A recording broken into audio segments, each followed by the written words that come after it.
Welcome back to the channel. Today I'm doing part 2 of my mid-century modern build. Enjoy! I was debating on if I wanted to do like a coffee maker or a microwave or anything like that.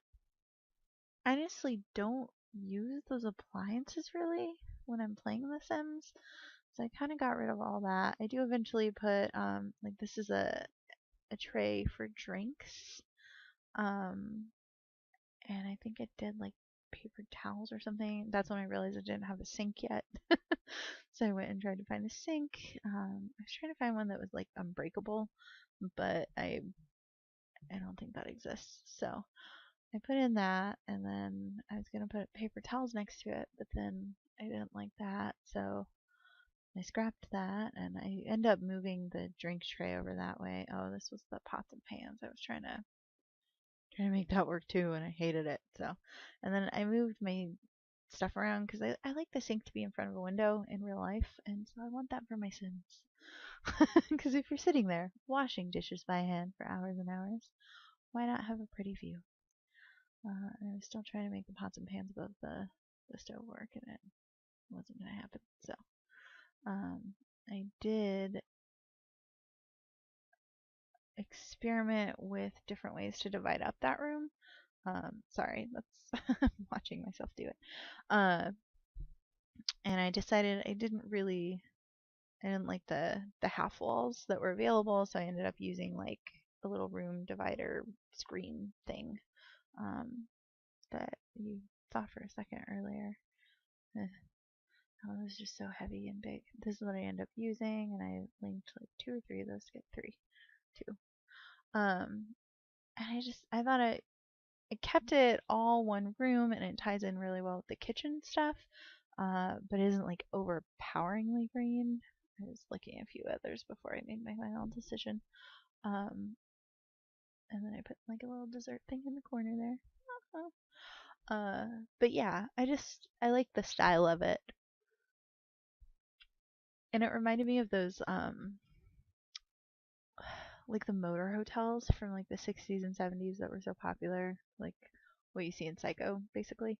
Um, a lot of those that were built in like the 60s and the 70s that kind of have that mid-century modern vibe because of when they were built. They have like those little room dividers. Like if you ever watch like Supernatural or The X-Files, you'll occasionally see um, it in the set design there, and it's because it's real. Anyway, so yeah, this is me struggling with which television to buy them because none of it is accurate to the time. But I reminded myself yet again, you're not going for historically accurate, you're going for a modern home that is built in a mid-century style. So I was trying to get the gramophone to work because I like the aesthetics of it, and I thought it would fit well with the type of home it was and give them like music, which is good. This is where I remember I didn't put a hood over my stove yet, and again tried to match the green, but wasn't gonna happen. So I think I ended up going with like stainless steel. Um, that's pretty similar to the hood that's in my kitchen, actually. Again, that's original to the 1970s built home. Anyway, and I kind of do the same thing in here. I'm trying to kind of match the green and the 60s vibe and all that kind of stuff. And I ended up deciding I don't care. I'm gonna put in the couch I like in white because white matches still. I gotta move all that over. I just realized that if I didn't move that back, everything's off center in front, and I should fix that. And I don't think I do move it back. So yeah, this is me experimenting with different chairs, all of which I hated. Um, I do eventually find some that I hate less, but I didn't like any of these. I felt like they all looked a little weird. I think that's what I end up keeping. I don't know if it's just chairs in The Sims look weird to me or what. Because I had the same thing with the dining room area. I actually go back and I change the table and stuff later. and I was just having a hard time finding something that I didn't think looked just ridiculous. So back to rug selecting. There's a lot of choosing rugs in this video. They're very hard for me to choose. They're not a thing I use a lot of in real life, because I have this kind of problem picking them out. And they're such a commitment because it's not like they're cheap, and if you hate it, you can just buy a different one. Oh, this is me being silly. I stacked a bunch of them on top of each other because I liked the shagginess of that rug, and I wanted to see if it would let me do it. It does. I think that's what I end up going with. But yeah, they're just like, you commit so much money to it, and then if you hate it, like, you're just out like $200 for a rug. So anyway, I don't like them in real life. I don't like them in video games. I like them in theory, but I find when I actually go to use them, it's probably just me wasting money. So and then I put some little air plants in front of those windows because I thought they had a cool aesthetic to them. And I ended up putting some of these potted plants around. I was thinking about putting them in the kitchen there, but I couldn't fit enough to go all along that empty space. So I was like, oh, okay, never mind. And then I also looked at potting soil things and decided that was a bad idea too. So I was thinking, oh, it'd be cool if she had like her herb garden right by her kitchen. But yeah. I just left that off kilter like that, didn't I? Oh my goodness. It looks so terrible. Anyway, it shows you what kind of tunnel vision I get when I'm doing stuff. Obviously, I'm picking outside stuff. I was trying to do like siding, because most of the houses that were built in like the 60s and 70s that I've been around had just hideous siding. And I really liked the gray siding and like the whitey cream siding. I ended up going with a brown, partially because it matches my doors, partially because every home that was actually built during that time that I've ever lived in or visited, they are this really ugly version of like brown or green. I was playing around with some different wallpapers in here. I really liked the tree wallpaper in the kitchen area, but I wanted that whole area to all be cohesive. So it didn't really look right in the living room, especially with the fancy windows in the door.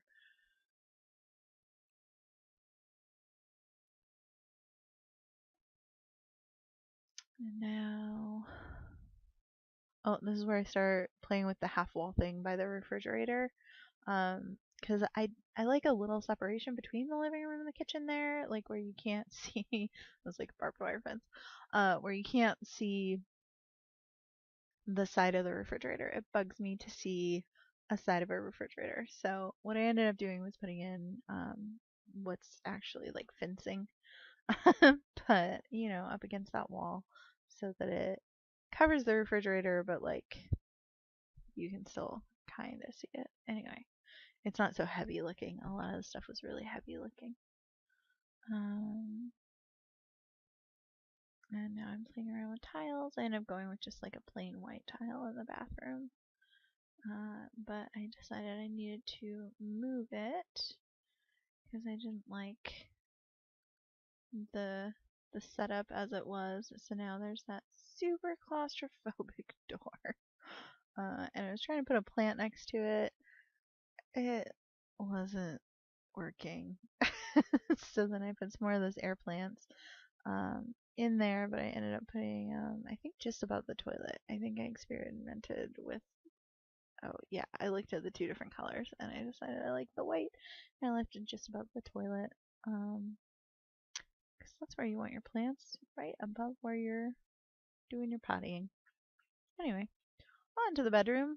There were some crazy wallpapers that definitely were mid-century modern patterns, but I just felt like were too much. So I go with something a little more boring, but still I think kind of fitting for the the aesthetic of the house. So now I'm doing flooring. I wanted the same flooring throughout most of the house. I just prefer it that way, but then I did tiling in the bathroom. I think, yeah, this is not the flooring I end up with, I don't think. I think I went with a darker wood because of all the doorways being darker wood. I was playing around with like parquet and stuff because it's pretty accurate to what you find in that style of house. This is me finding the actual tiles that match the wall tiles that are in there because I liked the idea of that. And I think the bedroom. Did I just not put flooring down in there? Yeah, I didn't change it. Huh. There might be some issues with this house that I have to go back and fix. I was so stressed out at this point by trying to make colors match that were never going to match. I'm trying to pick a rug for in that room, and there's all these like murals from the city living that they show up in the rug section, but that is definitely not a rug. Like that's like a mural on your floor. There I was picking out the same rug again. I was like, no. So I liked that rug, but I hated it with that table. So this is when I realized I wanted to change my table because I didn't like just changing it to like white to make it match and look nicer. I just felt like the table was wrong. So the picking process begins yet again for something that's a little bit better. And I tried some stuff that was a little more like modern, mid-century modern, um, but it didn't look right with that rug, obviously. So that's a pretty old style rug. So this is me finally picking a table and chairs that I like here. I think it's the same chairs as before, but in like a darker brown instead of the super light thing that I had going on before. Um, and now I think about to change this. Yeah, this is where I changed the siding to that ugly brown that's been on every house I've ever lived in. That was a mid-century modern type house, and here's me attempting to do a roof and failing miserably. I'm so bad at roofs in The Sims, guys. Like, I'm just so bad at it. Anyway, I decided I liked I think it's a gabled roof is what it's called. But they always get super, super tall when you pull them over. So then you have to do all these things to them, and I always forget where it's at. So this is me dinking around figuring out where the adjustments that I actually want are and making it look really ridiculous and giant. It's like the house is wearing like a hat right now. Just anyway. So I undid all that and I fixed the siding on that section of the house because it hadn't been in when I put in the siding. And I tried some different coverings. I didn't like any of them, but I found one that I hated less than the others. And that's what's on top of the house. So yeah. And then at that point, I decided, hey, it'd be cool if there was like a little door onto a back porch. Yeah, yeah, let's have a back porch. So I found a back porch that I liked and thought was. Oh, first I tried just putting in a fence, I think, and then I found a back porch that I liked in the pre-made room thing and build. And so yeah, I end up going with kind of a little picket fence backyard thing. It's that one. But I started out putting it away from the wall because I didn't want it to like, you know how it deletes stuff that's in your house if it overlaps. So I put it out away so that it wouldn't like delete anything because there's like a door and stuff there. And I already had my door picked out. I didn't want double doors leading out because I would have had to move stuff around. So anyway, this is me kind of moving the stuff that's on that wall where the doors are onto my already created stuff and then putting it up against there, and I delete the wall, I think. Yeah. Delete the wall and then pull back the picket fence by just creating a wall and putting the picket fence on it, which was really hard on the one side. I did not want to cooperate. So anyways, and then I put the flooring along the whole thing. It was just acting kind of funny for me. I think because it was a room, and then I tweaked around with it. So this was me kind of deciding where I wanted to put things and what order I wanted them in, and if I wanted to add additional stuff, like that extra potted plant, which looked awful, so I got rid of. This is me trying to figure out how to get rid of that line that's there from it being a room, and then also me trying to figure out how to do like a little covering over it, and then thinking it looked ridiculous, so getting rid of the covering over it, and then kind of just playing with placement on the stuff that came stocked in that room, adding some additional plants so it's less sparse, because it got very sparse when I made it bigger, obviously, and just kind of tweaking final placement on stuff. I tried to put in 2 of this gate that I choose, that one, next to each other, and it won't let you because Sims is a cruel, cruel game. And I couldn't find any others that were like 2 spaces that fit, because you'll notice it's slightly off center, because on one side it's in the 7th space, on the other side it's in the 8th space, so I needed like a 2-door setup. And yeah, so it's just going to annoy me forever that it's off center. It's fine.